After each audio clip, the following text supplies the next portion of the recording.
We got Chris Kyle. How you doing? Promoting American Sniper in bookstores and Amazon right now. Pleasure. When did your book actually come out? Was it today? Yesterday. Wednesday. Okay. So, Damn. welcome to the show. Well, thank you for having me. Just what a great story, man. Sniper, most lethal in U.S. military history. That's a hell of a title to have. I got to thank the publicist for that. Yeah, huh? That's definitely, I was trying to get a different story out there, but that's the title. Oh, were you? I'm trying to show all the sacrifices that military members go through, and then the families, after we leave, what they have to go through and the sacrifices they make. This is a better selling title, though.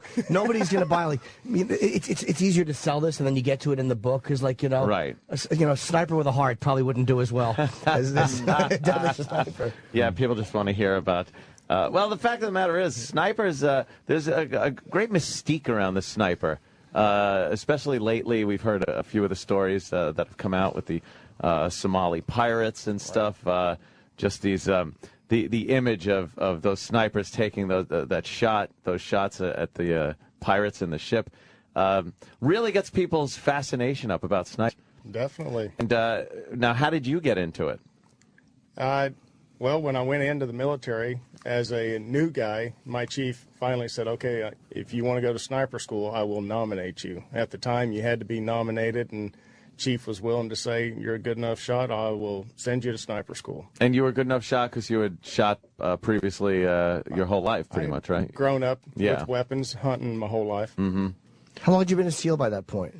It was a new guy, so I didn't go to be a sniper till I came back from my first deployment, which came back in '03. So, in fact, when you come back from deployment, you get about a month off to where you can try to readjust back into civilian life and learn your way around. And I end up taking, instead of that month, I took about 2 weeks off so I could go straight into sniper school. And what was it about sniper school and becoming a sniper that kind of fascinated you? Well, I thought they had all the cool toys. They had the scoped rifles, and they got the really expensive guns. They're taking precision shots. I thought, wow, those guys are really good. You know, whatever they want to shoot, they're hitting. Yeah. What is the first time you shoot somebody? And this is such a civilian question, but I'm a civilian. What is it hard for you the first time you do it, or? It definitely was. Especially my first shot was on a woman, Oof. And. Yeah, fucking bitch. Wow. What was her problem? No, she supper cold. Yeah, what game did she talk to her? She was out in the town greeting the Marines during the invasion, as the Marines were coming into the city there. The people were coming out to, show their support for the Marines so the Marines wouldn't shoot them down. Let them know that, hey, we're not fighting you. You just go ahead and come right on in. Well, she came out into the crowd. She had a grenade on her. She pulled the pin and was walking to the Marines. Whoa. Now, how did you know to keep focus on her, or were you watching from a distance, or were you close? I was close. I was in the city already. Okay. I was up in the top of a building watching, trying to keep track of the crowd, and my job was anything that we could try to soften the target for the Marines, so less of them would have injuries, then that was our job. So now what did you have to do before you took that shot? I turned to my chief and I said, this is what she's got, this is what she's doing, and he kept saying, you got to take her out, you got to take her out. What if she was just eating an apple? Yeah, that's what we do. How did you know, give her a bigger hole in her head to put the apple in? What made you look at her out of the whole crowd and go, there's something weird about that?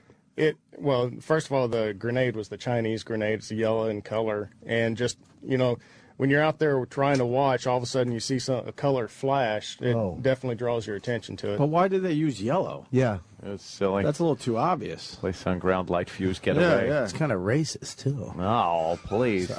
That is something. So I guess you have to be up on other weapons and what the threat could be that's coming up to some of the guys. Well, I mean, you can tell, too. It's not just the color, but once you actually, the color is what drew my eye to it. But then once I started actually getting it in the scope, zooming in on it and trying to really identify what she had, it was easy to tell that it has a fuse on it, and you can see the way she was holding it, what was in her hand. And so I'm describing everything to my chief of what I see. And he says, that's a Chinese grenade. So now the chief gives the order or gives you the permission to take the shot.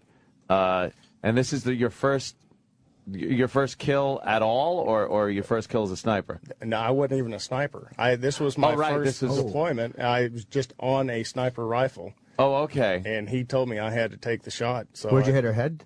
No, I always aim center mass. It was, unless, if you go for the head, it just leaves more area of error. Right. So try to shoot center mass. It leaves more room to be able to hit the target. Double tap? Well, it was just single shot. I mean, big enough caliber. It takes one round. What were you using? It was a 300 Win Mag. Oh, my God. And you were proven right. She had a grenade, right? Yes. Oh, yes. As soon as I shot her, she went down. The grenade fell, went off. Her iPod fell out of her hand. She had a grenade case on it. Grenade case. Just trying to be hip. She was a hipster. She just got out of Amazon. It's a cool new grenade Bobby. case. Yes. Have you ever played, I mean, this is a stupid question, but have you ever played Call of Duty in those video games and been a sniper and just sucked? Oh, yes. What pisses us off, we go overseas on the deployments or whatever, and we could link up to play online. Right. And then you got the headset on and everything. Yep. And you're playing a 12-year-old kid stateside. See, this is the same thing. And he is talking mad crap. Yeah. And I'm sitting there going, you have no idea. I knew it. That's hilarious. I knew it. Oh, those little bastards all the time. We knew it. Suck! You couldn't fucking shoot me. I nailed you. Really? Did you? Did you? I just killed 150 guys for real, you shit dick. But if you say I'm a real sniper, they'd be like, no, you're not. Fuck you, faggot. They would never believe you anyway. Oh, no, not at all. No. That's hilarious. They'd be like, I wish you're a real sniper in this game because you suck. That's funny, man. Can I ask you what you did after the kill? The moment you did it, what feeling did you have? Like after you realized, like, wow, I've done this. You knew you had to. It's more surreal. First of all, it seems like it took forever for me to actually pull the trigger and take that shot, because you're running through your mind, okay, can I actually, within myself, kill someone? And then not just that, but is the government going to stand behind me and not put me on trial for murder, right? Especially with it being a woman. I mean, it definitely changes it up. When you go to war, you're thinking, I'm going to kill the enemy army. Well, there's not an army that's fighting us, and now there's a woman. So, God, that shouldn't be something that a guy has to think about that's in that situation. It's so odd that you have to think about your own freedom at that point. And if you take this shot, and then the repercussions if you decide not to, and she, sets that grenade off and kills some guys, now you got to live with that. So, spot to be if somebody ever invaded America, my mom would walk out with a grenade. Oh, of course. Say fucking, yeah. You know what I mean? Mom would be the her one with fucking the lasagna. Nothing? Ooh, boy. Oh, yeah. Food joke? Yeah, We're all assuming, was that the first time you killed somebody? it was. Yeah. It was. Wow. Did you have, Wow. and the implications if you miss, Yep. is that soldiers are going to be killed. Yep. Were there any times when you were shooting where you missed? Definitely. And something happened that you were trying to Stupid prevent? wind. Oh, definitely. The wind, anything. You jerk the trigger, you throw the shot. I have been lucky in a lot of my shots as far as making a lot, but I am by far not the greatest shot, not the greatest sniper. I just happen to be in the right place at the right time and been in a lot of different actions. Because when we were in Iraq, we did a comedy show, and they had to put these barriers behind the stage because over the wall, they had snipers looking at us. Right. And they brought me on a roof with the guys like you, snipers, and they let me look through the scope looking back at them. And you guys sometimes just look at each other, and don't fire. You have to wait till they fire on you till you can take them out sometimes, right? It depends on the rules of engagement, the ROEs at the time. Now, there are times that every time I was out there, if someone was looking at me through a sniper rifle, I was allowed to take the shot. Wow. Yeah, that seems pretty threatening. Yes. Right there. Boy, that's the ultimate heckle there, isn't it? Yeah. You better be on. So you went through deployment once and you wanted to be a SEAL. What made you want to be a SEAL, which is so much harder training than... Well, I went in to be a SEAL. Oh, I'm sorry. Okay, you did. And then you a sniper on your second run through. Yes. We've heard about the Navy SEALs over the years. I mean, the training, most guys drop out, right? What's the percentage again?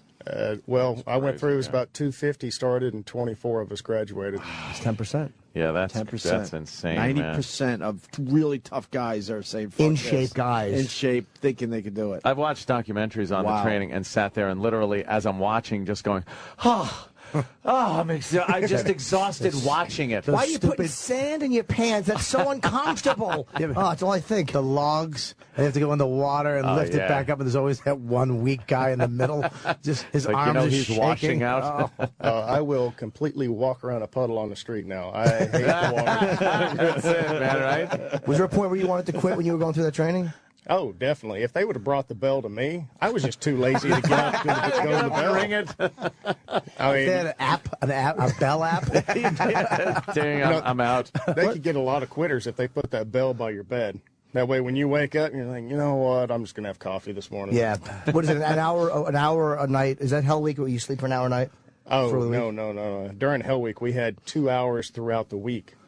And it was two separate nights where we're allowed to actually get an hour that night. Holy shit. And it wasn't in a bed. I was sleeping underneath a boat in the sand. Oh, man. I don't get that. How do you, like, they have these things where people stay up for days. I mean, is that something you have to teach your body to do? I mean, I can stay up for maybe 24 hours and then I'm done. No, it was fear. I mean, you were scared to death of those instructors. Really? But they keep you constantly active. You're always having an activity. We played soccer at one point. When you get so far into it, then they start taking a lot of the physical to where you could actually hurt yourself. They start taking that away and just keep you going as far as, all right, we're going to do runs, push-ups. You're going to go play soccer and just keeping activities going. Do they give you a hug?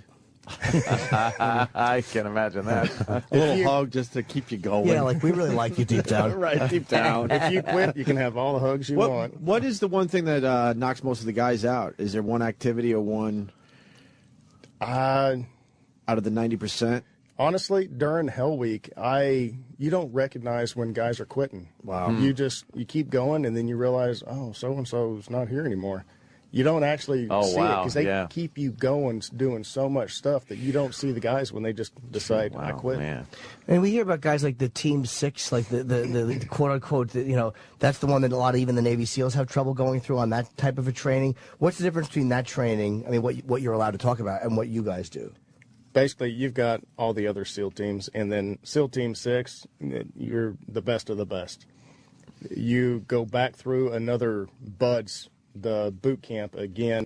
It's geared a little different. It's not as much of a beat down now. They're trying to see, okay, are you really the best? Can you perform this way?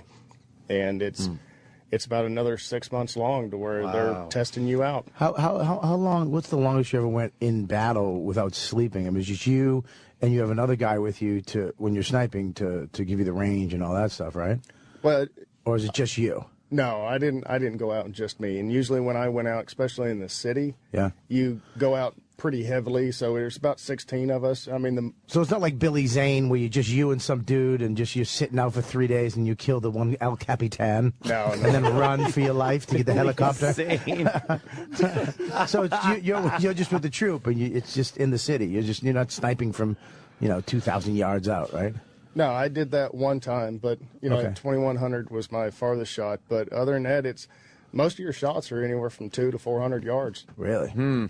Wow. And what did you train on mostly? What kind of rifles? Well, it all depends on with the mission. Before I'd go in, I'd look at overhead imagery, try to figure out what's the possible longest shot I could take. Like the video game with the loadout. Like, yeah, all right, let me trade this. I'm going to grab this. On Call of Duty, what sniper should I use? What rifle should I use? Ask the 12-year-old. Exactly. Hey, I want to ask Chris about the numbers because the government won't confirm that you killed 255 people. In the book, it says over 150. Over 150? But Yes, you know it's more. You know your number? I'm happy with 150. Oh, okay. So you don't need to have is it harder for you as a person if the number's higher? Like, it sounds cool to us because we're fucking nerds, but is it like, as a guy who actually did it, do you go, no, 150's fine, I don't need 250? No, I mean, I don't even care about the number. And as far as the record goes, I don't care because it's going to be beat, and I hope it gets beat soon. That way someone else will be in the limelight. But But a lot of people say you killed up to 255 people. I've seen that all over. And he's smiling, so... What is a confirmed kill? Someone else has to see you do it, or how do they confirm a kill? Well, every time I went out, because I wasn't alone, there were always guys there to see it and to actually witness it. Every time I would take a shot, I have to make notes of the time I took the shot, the distance the guy was, what he was doing, what he was wearing, what he was carrying. Wow. What I shot him with, the grain of the bullet, what the temperature It's like an was. expense report. Yeah. Wow, the business end. You have to do that like right then, or do you have can you wait till you're safe? Well, usually You have to break out hang on 1 second. Hold that fire. Well, usually when I was taking my shots, there was an officer who was on the radio. That was his job during that time, was to be the radio watch, to keep the base notified of what we were doing. He would take down the notes. When we'd get back is when we'd actually fill out the formal report. Like cops. Right. What the fuck? Those cocksuckers just to run out in the street with a grenade, and we got to fill out reports Yeah. with the grain of the This wee shit. There's no way anyone. I do it on Call of Duty. I protect the country. Okay. There's no way anyone would write you up for a speeding ticket at this point, right? Oh, you'd be surprised. Out on base, you actually will get a You speeding can't ticket. pull out a card like, look who I am. No. Yeah, right. Look who I am. Yeah, you don't have like a gold bullet. Well, you'd be you can surprised. pull I mean, a lot of people view, especially other people in the military, SEALs we have this huge ego and this bad attitude, and it's come from in the past. Guys have thought, you know what, I'm better than you are. So it's taken us a long But time. you are better than me. Yeah. In every way. Yeah. Your facial hair connects. Everything about you, your accent, everything. No, it took us a long time showing these guys, look, we're not better than you are. We're just trained differently, and we were more specialized in an area than you were. It doesn't make me any better. And we were working with the Army conventional, showing them, hey, I'm here to help you. God, you we're have to- all on the same team. You have to obey traffic laws. It sucks. Did you ever have a problem with the ethical side of it, where it's when you boil it down, it's killing people, and I wonder how difficult that is for you, or was at some point, when you really think that semantics is one thing. That's okay, if I wasn't given permission to do what I did, I'd be what would be considered a mass murderer, really. And since I have been given permission from the government, I'm not, yet it's the same end result. How do you deal with that internally? Well, I never looked at it as I'm there killing people. I looked at it as I'm there saving people. My job was to make sure everybody I deployed with came home. Right. And all the allies, everyone surrounding me, my job's to protect them. I want everybody as much as possible to be able to come home. And believe me, that's how I feel. I just brought that question up because these assholes want to know. I was thinking that Chris must think you're such a radical lefty panty. I know. Because You I'm have no listening to you idea. like, what? That's not Believe you. me. You have no idea who just asked that question. He has a Chris. 50 cal. I actually, Like a real I one. actually He brushes brought his one- teeth with it. I brought this for you to sign for me. It's the It's a 50 cal magazine. 50 cal mag out of the Ant might have a few guns. M107. I got it home. I got one of those. It's a pisser to shoot, isn't it? Ant doesn't give out numbers, but he owns a bunch of guns. Yeah. Somewhere between 4 and 2,000. I love it. You guys should definitely hang out. I actually wanted to ask you something about the Barrett. I know when I've fired this, the concussion off of it, I describe it as feeling like you have the flu for 3 seconds. It's a concussion, or feeling like you were just popped in the nose for like a second. How do you shoot this for as long as you do, and not just lose your mind? Because it's, in training, obviously, when you're out in the field, you're probably not shooting it that much. Right. Out in the field, I never took the 50 cal out. Oh, you didn't? Now, it's big, it's heavy, the rounds weigh a lot. If I took a 338 Lapua, it weighs less, the rounds weigh less, and I can actually shoot farther and more accurate. Oh, okay. How big are those bullets? I don't know anything about guns compared to a 50 cal. They're definitely smaller. Everything's smaller than a 50 cal. Yeah. The 50 is crazy. So what would the 50 be optimum for? Vehicle.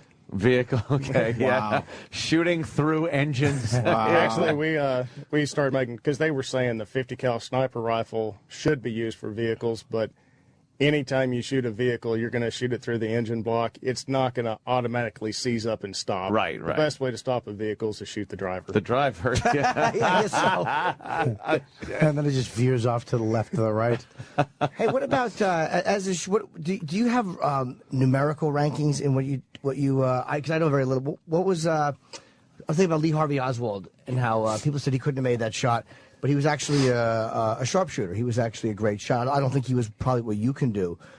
How hard is that shot to make from what you know about it? The shot that Oswald shot? on Kennedy. Hey, it was, 100 yards, 200 yards? That's any military guy can take that shot. It's not as impossible as they've made it seem over the years. Well, I haven't examined the angles and everything else, but no, for just the distance, which I think it's actually only 100 yards or less, that's an easy shot. When you was there ever a time when you had to shoot somebody and you looked at them through the scope, and it was like, I don't want to do this one for whatever reason? Definitely, I've passed on shots before. There's times to where you don't think it's the right thing to do, so you don't take the shot. I passed up a kid coming out to pick up an RPG. I know my rules of engagement said that I was supposed to kill this kid because it's a crew-served weapon, RPG, belt-fed machine gun, grenade, mortars. I'm supposed to kill the person carrying that. But at that point, I could not convince myself that this kid, knowing that he's going to take it back to someone else to use against me, he's not the one that's going to use it. So I couldn't take that shot. Hopefully you'll deal with the guy he hands it off to, and hopefully we get him. Get the better side of that deal. Yeah. You said something fascinating in there. There's people walking around right now that have no idea that you passed up the shot. I've passed up That's a bunch of shots. They don't know how lucky they are to be alive. They're just walking around right now having no idea that their head was or their body mass was in a scope. There was also times seeing a person, knowing they're bad, right, and because of my rules of engagement, witnessed them actually commit something that triggered me hot, but I couldn't take the shot because when I saw them again, they didn't have the weapon. What's triggered me hot? Do you use that in your cleared hot? I was allowed to take the shot. Do you use that in your regular life, joking around sexually when you get trigger me hot, baby, live action? You're just joking around. Yeah, you're joking around. Yeah. No, my wife is kind of sick of the military. I'm trying to leave the lingo out. Only non-military zeros do that. Military guys don't do that. They just fuck. We're the ones who want to sound like we're real men. There's someone on the line. I'm using trigger me hot. There's someone on the line saying that you were in a bar fight with Jesse Ventura. Is that true? God, probably is it? Yes. Shit. Oh, let's get into this. Yeah, I would like to talk about it. I was going to ask you how you felt about it. Because we I don't know how do you explain? There was a a verbal altercation in here. But he used to come on our show and it was all right. We didn't agree with a lot of the stuff he said, but we had an okay. Thank you for your service. But then we had a moment where he walked off our show because we just killed him with knowledge. Yeah, we really did. A big argument, especially Jimmy. We had a big argument. Yeah, Jimmy does a good impression of him too. And it was just uncomfortable, and he was whatever. I wanted to ask how you felt about him as a SEAL, but if you had a bar fight, were you stressing the difference between when UDT or what happened? No. I being UDT, I fully respect that. SEALs were born out of UDT, so I consider him. Yes, he's a SEAL. He's part of the family. I don't draw a distinction between them. Okay. What happened in the bar? Yeah, what happened? You were in a bar and oh Jesus. We had just come back from our 06 deployment when we lost our guys. We were having a wake for the guy who got the Medal of Honor, Mikey Mansour, and he happened to be there. He was coming in for a graduating buds class that he was going to speak to, and he was upset with the war. He doesn't agree with it, which is fine. You don't have to agree with the war. I just get sent there. I don't have to agree with politics. I signed up to serve the country. The country tells me what to do. Mm-hmm. He was making it known that he did not agree with it, and I approached him and said, hey, it's not the place. I appreciate it, but we are having a wake. It was the SEAL bar there in town. I said, we're having the wake here. The family's here. I would appreciate it if you just kind of keep it down. He told us that we were killing innocent people over there, men, women, children, that we were murderers. And I said, you know what, we can all have our differences. That's fine, but please just don't upset the family. Yeah. And then he said that, we deserve to lose a few guys. Holy shit. Jesse said that? Yes. What the fuck is wrong with him? So, by the way, all you guys out there that attacked me because I fucking attacked him, good. I'm glad to hear that. He really is a douche. And what happened when he said that to you? Did you grab his ponytail? No. You slugged him? Good. I punched him. I punched him. Good for you. Where'd you punch him? Bravo. in the face. What happened? That's when you take a headshot. Well, I mean, Jesse Ventura, he's A big man. He's an older guy, too. Yeah, he's And an older Of guy. course, all the guys then started making fun of me. So, what geriatric you going to beat up today? Yeah, of course. Well, wait, when you hit him, did he hit you back or? No, he went down. You What Like are you out? gonna do? Like was he I like? don't think he was out. It definitely took him off balance. He went down, and But the ref wasn't looking. They never are. Did his walker fall with him? yeah, I think he fell out of his wheelchair. He's a big dude, Wow, man. he Yeah, went he's a big down. guy. You hit a big dude. He's still Jesse the Body. I mean, he's an older guy, but he's still a big, strong but he guy, is man. Did he older guy. awkwardly get up and have to walk out of the place? I don't know. I took off running because the cops were already outside, and as soon as I hit him, I knew SEAL party, SEAL bar. Cops are watching. They saw the whole thing happen, so I took off running. Yeah. So Jesse Ventura said to a SEAL in a bar where there was a wake for a SEAL, "You deserve to lose a few guys." Yes, he did. So Repugnant. you make me even happy because he and I got into a very, very nasty exchange. Because I was defending kind of action. Al-Qaeda. Yes, and I said, you know what? They're nice people, Jesse. No, I said that I kind of agreed with the Afghanistan action, and he was saying that I'm just a guy who didn't serve, who was for the war. And I'm like, but that's not where I'm coming from. I'm not saying, fuck, just go out and fight. It wasn't at all. So we just got into an ugly thing, and it got personal. And What an ass he he's is. a douche, but he really hates my guts. So I'm so happy you did that because I'm not a man. Like, I couldn't stand up and punch him. What happened was, as we kept arguing, he patted me on the back hard, and I knew he was like, as he was leaving, he's like, thanks for your service. But it was like one of those, and for me to match him, I would have had to pat it, and I'm like, I'm not going to do what you did. I wish I was him, though. How great would that have been? Just slug him. So I insulted him. Yeah, I'm sure I just caught him off balance and he tripped. Yeah, that must have been it. Yeah. Sure. Good for that you, must man. have been it. I'm what so do you, happy. What do you do? You still hunt? I do. In Yeah? fact, over the holidays, I took my kids hunting. Oh, yeah? That's great. Did you, I'm sure the sniping has made you a better hunter. Does it take some of the challenge out of it? No, I mean, I still miss deer. I mean, like Yeah. I said, I'm not the greatest shot in the world. I get lucky at times, but I still miss my deer at 200 Yeah. yards at times. Yeah, well, deer won't have a Chinese grenade in its little hoof. So, Is this when you? What is this book? This book focuses on your entire life, or is it mostly about the military, or is it about your experiences over in Iraq? It's mainly about my experiences in Iraq. It has some of my upbringing about being a cowboy for a living and then going into the military, but it's trying to concentrate on my relationship with my wife and the sacrifices that we went through as a couple, not just as SEAL, but any military member would go through. Now, you said you were a cowboy for a living. Before you went into the military, Yes. you were like a cattle rustler? rustler. Not a rustler, that's a hanging fence. Was Yeah, that- Sean Wayne. They wait, used to is go that across to prop- Mexico and steal cattle. Is that proper terminology? No, cattle rustlers The steal cattle rustler is the guy that Oh, stole no, the I cattle. didn't. I meant a wrangler. Wrangler, not rustler. What do I know? Wrangler. Why did you just use your hand to make a lasso? Oh, my God. Jimmy just made a lasso move. Because I was trying to. Oh, you suck. Jimmy. Just trying to relate to the. I was trying to show him that he's not the only one that is experienced with Navy cattle. Yeah, I did do that, by the way. And if you would have knocked my teeth out, nobody would have faulted you. Oh, You God. just lasso The only you. weird part is when you were doing the lasso, you're moving your hips. too. Yeah, because he wrestles cattle with a hula hoop on. And I tied my shirt in a little knot like a prison girl. Where were you brought up that you were doing that? I brought up in Texas, born Texas? and raised there. All right. Definitely, we always had cattle and horses, and Yeah. working on ranches all through high school. Went to college, kept working on ranches. After I quit college, I decided I want to be a cowboy for a living. Wow, so you were on a horse from the time you were a kid, though. Yes, I Yeah. started riding early age. Oh, look at this. See, we got a lot in common. Yeah, you kind of Except, do. I didn't make any commitment whatsoever to anything except He went off and acted dumbass like show. a man, and you pretended you were Popeye. He's living with somebody his age.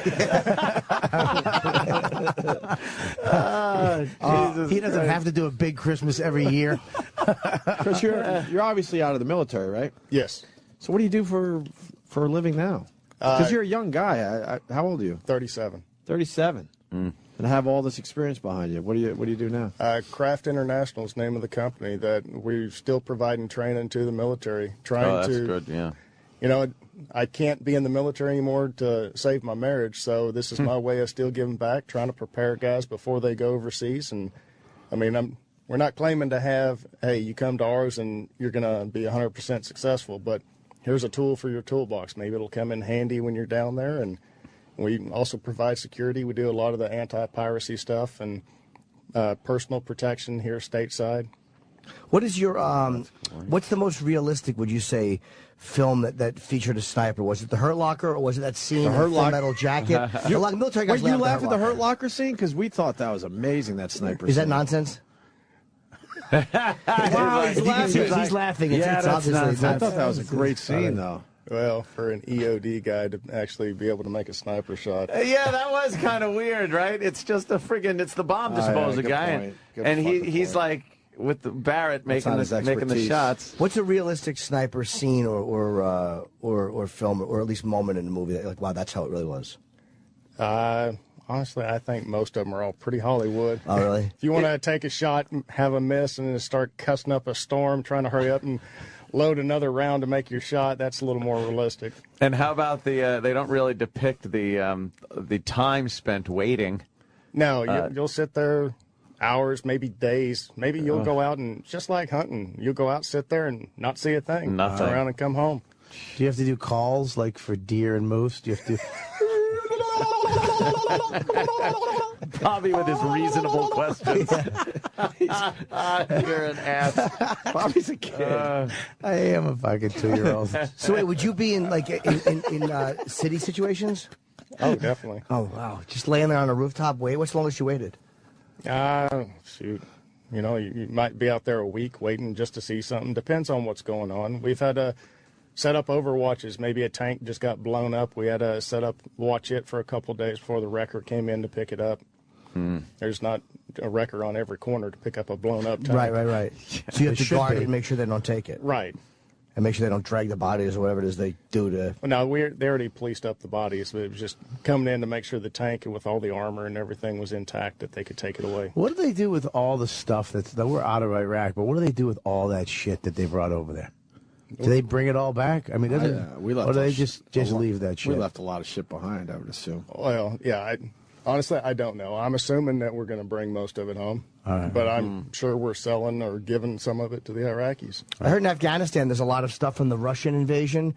Yeah, they had to get out lickety-split. And Jonathan said when he was out there in the countryside, he goes, there's areas where there's just like gutted and rusted tanks, and they kind of leave that there as a source of pride because they chase the Russians out. Yeah. Really. And did you ever meet a sniper on the other side? Like, you know, they have those Vietnam movies where the snipers will meet each other. Yeah, Like, Bob's you know, asking if there was a sniper party you were invited did you ever to. meet a sniper? Like, No, we never had a handshake or shared drinks. Or you ever never met a sniper from another, like an enemy side? No. You guys met in like a tube and said, all right, tomorrow. No, it's not We're quite not- that Do they, have, civilized. do they have Iraqi snipers? yes. But they good? I mean, because you think of the Iraqi army as just shit because they just held up a fleet. You guys came in, they were like, okay, we give up. Were there any good Iraqi snipers? Yeah, there's definitely some. There was one that we were facing in Fallujah who was supposed to have been on the Iraqi Olympic shooting team. Oh, really? And one of the guys on my unit that was out there actually got him. Got him? Have you taken out other snipers? There's always those scenes in the movies, and I know this is Hollywood, where you're looking through the scope and you see the scope looking right at you. Have you had that happen? I've never looked and seen someone actually looking back at me, no. But you have seen a guy peeking through the scope at Definitely. and seen the guy. Definitely. Wow. And when you shoot somebody from that distance, what do you see? Like a little, just like a little. You just see like a little mist, or how much can you see? I mean, it depends on the caliber you're shooting, too, because those rifles have recoil. You may not see anything. You may, by the time you reacquire your target, and he's already down. Wow. There was a bounty on your head, someone saying? It wasn't just my head. It was all snipers. But, yes, I got picked out because of when we were going into houses, they were occupied houses, and they would see the tattoo on my arm. So it got so they pinpointed. knew, who you were. By the way, Chris received 3 silver stars and 2. 5. Oh, I'm sorry. It says 2. It says 3 here. Just we have very shoddy research. Well, Jimmy's going to give you another one. Yeah, 2 silver. surprise. Did you get 5 bronze stars, or is that wrong? Yes, So okay. Wow. What merits a star? What do you do when they give? Is it a particular target you hit, or? No, it's all the medals are supposed to be for heroism and stuff like that, but I don't put any stock in the medals. It all depends on the political aspect at the time. If they feel like, hey, we need to look good, so we're going to give out. Oh. I think they just threw my name in a hat and go, you know what, we're going to give him a silver today. There's no medals you ever got that you're like, I like this one, I'm proud of? Well, I mean, they all have a little bit of pride in it, but if you were out there for the medals, then you're in the wrong place. When you would take the shot and hit somebody, would you have to or want to go up and check them out up close? Or You want to. Okay, you want to? But a lot of times, especially in the city, you can't get out and expose yourself and go check that guy. That's true. Okay. You want to go down there and see what all they have on them. If there's any intelligence you can pull off of the body or anything that would help you down the line. Personally, you would want to do that, not just the team you're with, but personally, would you want to go and see what damage you did? No. No? Okay. Yeah, I was just curious as to how into the actual kill you would get. No, it's pretty messy. I don't care to go up and examine that makes it sense. up close. How did you deal with being away from your wife and family for so long? Like, what was the longest you've been away from them? 8 or 9 months. Jesus. Yeah, you get used to it. It's the job. That's your way of life. But you're out there a lot. You know, I mean, me and Jimmy went over there. I went over there a couple times, and there's guys that are on the base a lot and get to use they have a lot of. I mean, the bases in Iraq were, I thought it was going to suck, but they had Skype and great food, and it wasn't as bad as you think it would be. But you're not, in there all the time. You're out in some fucking house waiting for some douche to walk out with a grenade. So. How do you deal with I get homesick after a couple weeks being on the road. I couldn't imagine 9 months. Jimmy's face. I'm serious. I know, I do know, but it was just funny watching you go through that process, and like It's almost like watching you go through. I wasn't sure if you were going to ask a question. You're somehow relating his being a sniper in Iraq to the stand-up tour at the Wilbur Theater. Dude, I understand what you're saying, because sometimes I'll have to stop at an Arby's, and I don't know what it's I'm going to be away from home for 2 days. It's killing me. That's exactly what I'm saying. 2 weeks for me away from home, I'm fucking freaking. I couldn't imagine 9 months. And then over there. Oh, you definitely miss them. My wife would send me DVDs so I could see my kids growing up. Jesus. And I'd be able to call, and you try to call to when everyone's going to be awake, and you can actually talk to the kids, or depend on how young they are, so you can just put it there so you can hear them grunt or whatever. Oh, geez. That is odd that they got that now. Like you think back at World War II and Korean War, Vietnam. Like, imagine having that type of connection with your family, even though it sucks you're away from them, but having that kind of connection through Skype or something. Oh, it was amazing back then, dude. Over there, I thought it was going to be just tents and mud. We went to the mess halls. Yeah, were fucking like a Vegas buffet. Like, it was crazy. I thought me and Colin, the fatties that we were, because he was fat back then too. We thought we were going to starve, so we brought little bars and stuff. There's going to be no food. There was more. I gained 30 pounds in Iraq. There was. You go to the buffet. There's Chinese food, mac and cheese, barbecue, pizza, ice cream. You could walk up to this ice cream and get as many ice cream bars and sundaes as you wanted. Yeah, were you privy to that? No. You went to the big, nice bases. Yeah. Were you Air Force, Bobby? We went over. The Air Force had the best food, I think. Air Force they do. The Air Force was the best base ever. Yeah. They had a fucking room with just computers, pool tables, and video games. Wow. In the middle of the desert, in the middle of fucking nowhere. Yeah. And then we went to the Marine base that had, they had they did have just a tub full of shit. That's was usually what you eat. Yeah, it was a little weird. It was definitely, it was in the middle of nowhere, 20 miles off the Syrian border. I got off the plane with my 2 light sticks because I was scared because it was so dark out. And the guy starts yelling at me, "You want to get shot in the head? Put those light sticks away." Yeah, what are you doing? And then explained why other people had handed you those light sticks. And said, "Look, when you get off the plane, just wave them wildly." It was Colin said, "You look like a plane landing a plane." But he didn't live like that. He was out in the field. How do you sleep at night when you're out in the field and in between? You learn to sleep anywhere. But aren't you paranoid that there's someone around that could do you some harm while you're sleeping? You never sleep all at the same time. You do shift work. Oh yeah, you're there with more than one person. You're Were you ever completely alone because the mission called for it? No. I see. Were you ever close to being captured, or were you actually worried, like, there's more people, more Iraqis or whatever than I was hoping for? Was there ever a moment you thought you might be taken?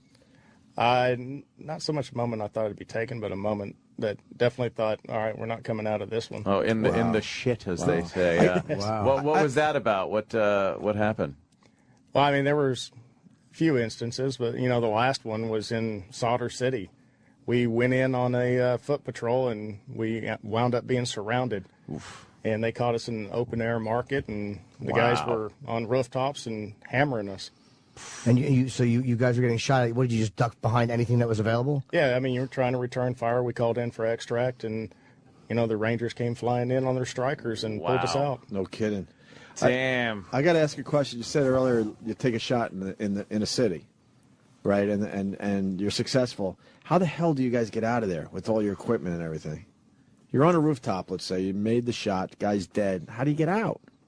Usually What's protocol? Do you call, I don't know, transportation before you take the shot? Oh, cab. No. Usually you're going to stay for a known amount of time unless you're really getting hammered. But they're going to be looking for you now, right? Right. In some instances? Well, you're usually calling in for an extract. Someone's coming to pick you up. Right. And what does that entail? Whether it's Hummers coming in, the Strikers, or Bradleys, anything, any kind of troop carrier is usually coming to get you. How long from the time you call in for an extract until you get one? Because you might have been silent there for a while. That's what when I'm saying. shot rings out, right, and everybody knows, okay, that's where they are. How long does an extract take from the time you call it in?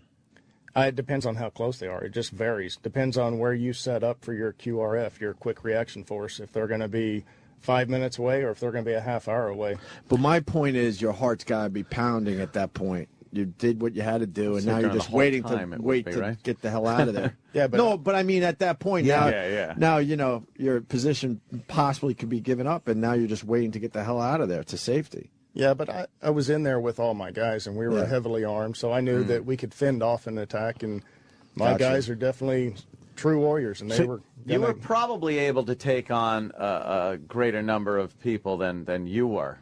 If you had a group of how many, 16 or so? Usually we'd go out there somewhere around 16, depending on the mission where we were going. You could probably handle more people than that coming at you. I think they're so. Training, and I don't think they had as good a training or weapons as you guys did. No, we definitely had, we got technology on our side, the weapons that we had, the weapon systems, and of course the training. Yeah.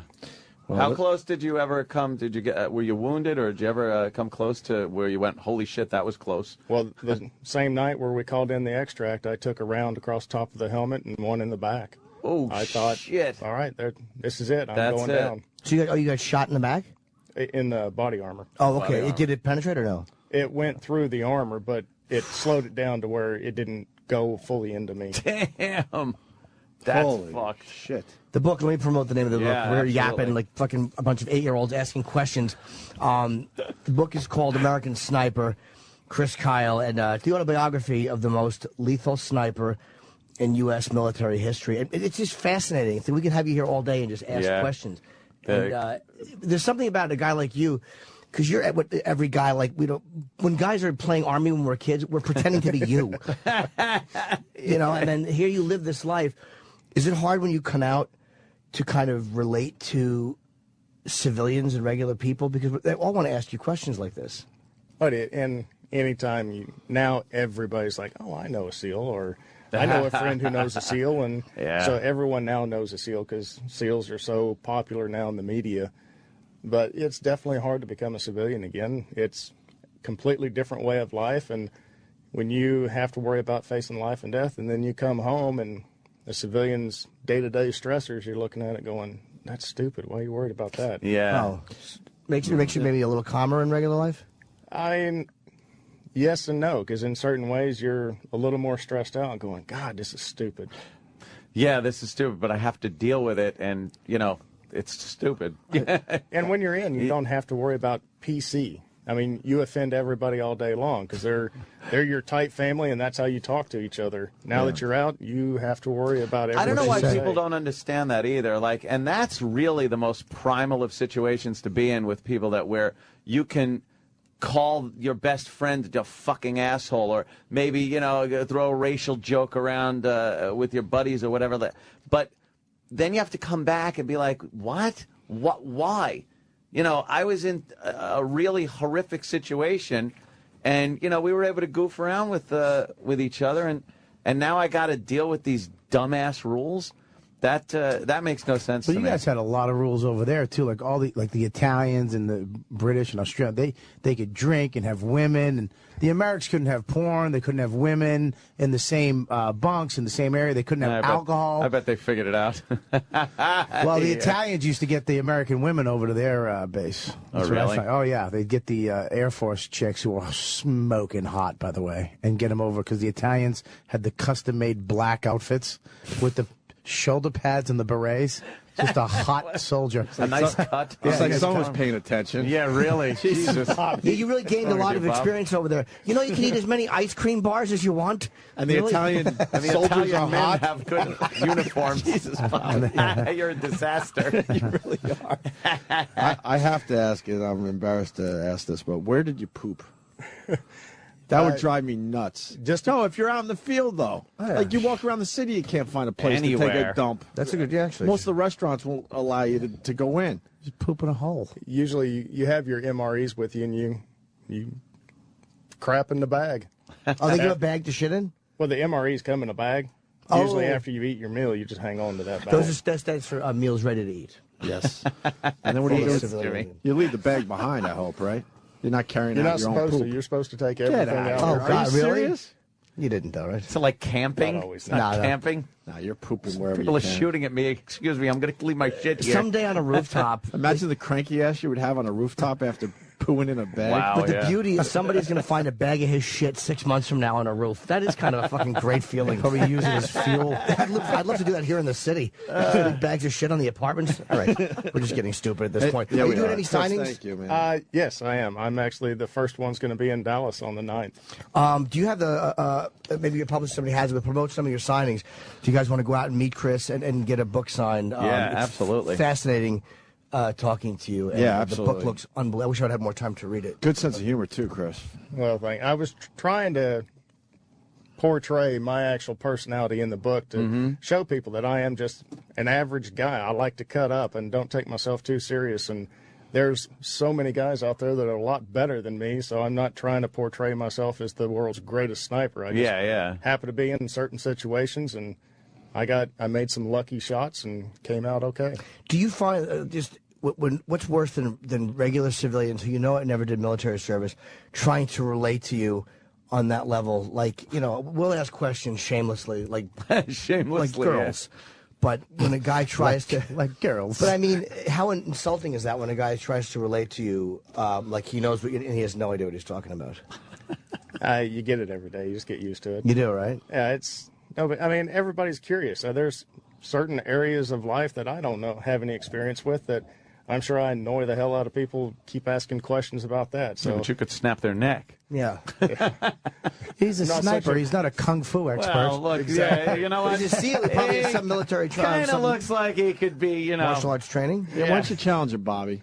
To what? Exactly. I'll do You could Xbox. snap your neck. I'll beat him in Xbox. that barracks ice cream eating that you were talking about. Yeah. So I was over there. I had 2 milkshakes. One of the Marines goes, "You gonna have both of those, fatty?" So I gave him one, and then my other one fell. I had to go back and get 2 more. You asshole. That's fantastic. But do you know when you walk out with 2 milkshakes, the other guys probably look at you and go, "That's what we're fighting for." And then they all desert. That's why they call it deserting. Bobby was deserting. You just put it together. You just put it together. All right, let's get That's Chris out funny. of here. He's a very busy Yes, man. Chris, Thanks so much, Thank man. you very much. Well, And thank y'all when we for come back having me. from break, we'll plug the book signings too if they have them. Yes. Yes. Because I of would like to course. get people out to your signings. Yeah, American Sniper looks really great, man. And again, it might sound hokey, but it is true. Thank you so Yes. much for what you've done over the years that you were over I there. appreciate it. It was my honor serving this country, and my honor and serving with all the heroes I was with. It's easy to look good when you're surrounded by heroes. That's exactly the problem, the opposite problem we have in this room. I was just going to say. There's no one to look up we to. have those problems in here, but Exactly. we're all zeros. It's easy to look bad when you're surrounded by zilches. That's our philosophy. Chris Kyler, everyone. Thank you, Chris. Thank you, Chris. We'll be right back.